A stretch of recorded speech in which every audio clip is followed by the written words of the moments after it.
Okay, we're going to take a look here at an application I've been building, a piece of software here. Right now it's just back end, but once it gets all fine-tuned, I will make it front end so users can easily use it and input whatever data they want. So what we're looking at here is this is a way to backtest data and really in any way you best see fit.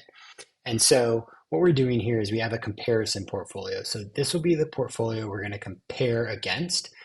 And I always like to look at breadth. And so what I'm doing here for us, and I'm going to show a couple different examples, but the comparison portfolio is going to be all the GSPC, SPY, or SP500 sectors. I'm excluding XLC, which is essentially just Meta, and XLRE because they don't go back far enough for this example.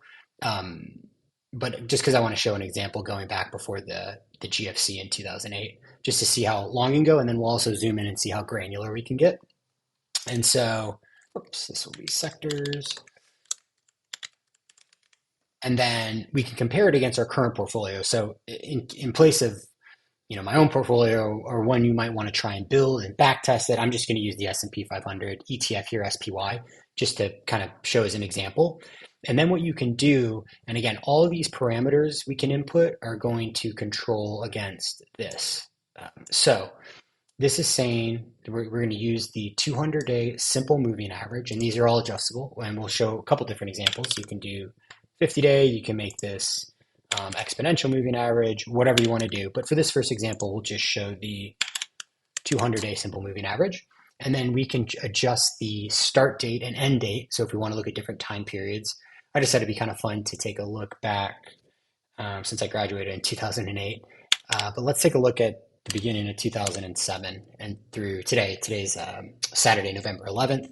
And then what we can do down here is our threshold. This is below or above, and then what our actual threshold is. So what this is saying is if we're doing below, it's going to trigger a highlight on our graph, which you'll see in a second, when less than 10% of the S&P 500 sectors are trading above their 200-day simple moving average. It's going to turn on when that drops below 10%. Vice versa, and I'll show an example of this, you can do above. So let's say we want to see every time every sector is above the 200-day simple moving average, we could change this to 100 and change this to above in case we were looking for when things are showing some kind of power trend. But for now, we're just going to focus on managing risk. So we're going to say, let's make this just for fun, who knows, 25%. So let me go ahead and run this. And like I said, this is all back end for right now, so it's all going to run here. Okay, so, and this is just Matplotlib creating these graphs. And so what this is doing is just going back to the beginning of 2007 through today, and it is highlighting every time, what did we set? 25%, yeah. So this will trigger and turn on this highlight when less than 25% of the S&P 500 sectors are trading above their 200-day simple moving average. And then what you can do is take a look and say, this one's not going to be very useful because 25% doesn't really give a good signal, at least that I would use for anything. But what you could look at is two different things. Like if you're a long-term investor, like is this a time to be buying for the long term?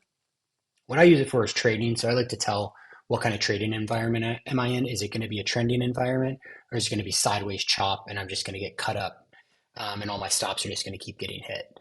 And so this is just an example of how that works. And so let's kind of play around with this a little bit. I made some notes here, and you can see, so durable bottoms in the SPY and QQQ, which is the NASDAQ 100, when industry ETFs all trade below their 200-day simple moving average. So let's take a look at that. We'll change this to industries, change the title here so it looks nice and pretty on the graph. 200-day simple moving average. Now the industries are only going to get us back to 2013 because I kind of made a note here where a lot of these only go back to 2012. But we can get an idea below, and then we'll say 1%. So basically when every single industry ETF is trading below its 200-day simple moving average. And let's see let me just double check here. Yeah, I have it turned off. Okay, so let's take a look here. Okay, so you can see here, that every time every industry ETF was trading below its 200-day simple moving average. So see it highlights here when this basically hits the bottom, zero. It's actually a really good time if you're a long-term investor to be buying. So you can see, I don't know if you can see this on the recording, but there's two little blips here. So both good. This was an interesting 2015, 2016 with the triple bottom. You can see it really turned on here for the bottom. Great buying opportunity. Here in 2019, I think that was the taper tantrum. And then, of course, COVID here, you can see where this turned on. And we can zoom in here and see when it actually turned on. And actually, we'll give that a look in just a second. And then you can see here, again, we kind of had a similar sort of double bottom in 2022. And so this would be, okay, this is a cool signal. And what's really interesting is, you can throw your own portfolio in here and see how well that does during, like obviously when this is turned on, here, if every one of these is trading below their 200-day simple, we're obviously in an environment that's not very healthy. So you can see, how would your portfolio perform against these? So, it would be interesting. Let's just change this real quick to do like Johnson & Johnson. Just interested to see.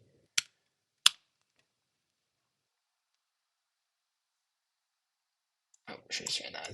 This should say Johnson & Johnson, but yeah, we can see here actually also a good time to be buying J&J. All right, let's take a look at one more thing. I wanted to zoom in here on kind of that 2020 COVID period so we can just see, when did this turn on? Is this a helpful statistic? So we'll just look at the year of 2020 for anyone that wants to relive that moment in time.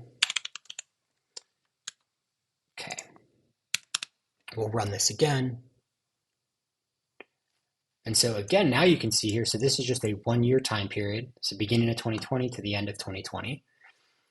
And so you can see this did have you, if you use it as a signal, and again, it's up to you however you want to use all this different information. There's a lot of ways to play with it. I'm just giving kind of a high level example of what this is. And so it turned on here, let's see, in March, of course. Yep. And so this whole time, obviously, it didn't take actually too long when this happened here. Looks like we turned on right here. Okay, and within, this was April. So, by, the end of April and heading into May, you were already positive. And you could zoom in and look at every different time period. And the cool thing too is if you're using a custom portfolio of individual stocks that tend to go back further in time, you can really go way back in time to look at this kind of stuff because you could compare against indices like the S&P 500 instead of the ETFs, which only go back so far here. So a lot of ways to play with this. I'll show one more example here. Let's just do a 20-day exponential moving average. Let's say below, let's say when, I don't know, they're 50% below. Save it. Let's give this a run. Oh, let's change the time period. Let's do something a little bit further back here. Let's go to 2013 and let's go through. Let's just take a look at what today looks like even. So today, the 11th. Save it. We'll run it here. Okay, and again, so this wouldn't be useful. This doesn't really tell us much. This is a ton of signal noise, but just an idea. And again, if you zoom in on individual time periods, you can get really granular into specific months or whatever you want to do and find something that's really useful to you. Another thing I'm working on right now is it in here in crossbacks? Let me just show you something a little different here. Python.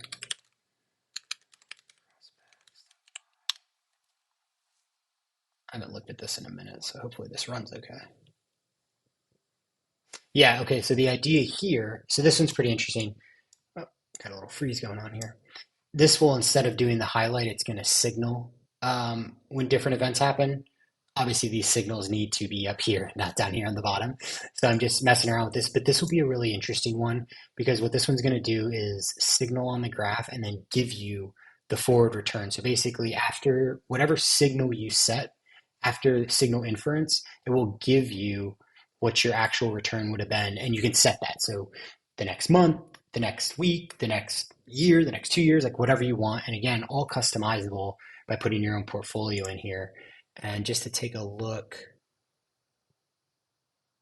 so this one was signaling when the sectors cross, when these two periods, so the 20-day, and this is actually auto adjust to an exponential moving average, crosses the 200-day simple moving average. So when it crosses, um, when that happens to, uh, when less than 33% of the S&P 500 sectors have their 20-day above their 200-day, this puts those signals out. So you can play with this. So there's a lot of ways to look at like moving average crossovers. People talk about the golden cross, death cross, which is the 50 over the 200 or 50 back above the 200, whether it's the death cross, the golden cross. And you can, again, the fun thing about this one is a lot of this data can go really far back. And so that's another fun one to play with that are working on. So, hoping to build this. I just need to get it a little more tightened up on the back end, and then I'll build a front end where people can input things they want on the web application, and then it'll produce the graph for you. So excited to see how this turns out. If you have any questions, feel free to send me a DM, and look forward to talking to you.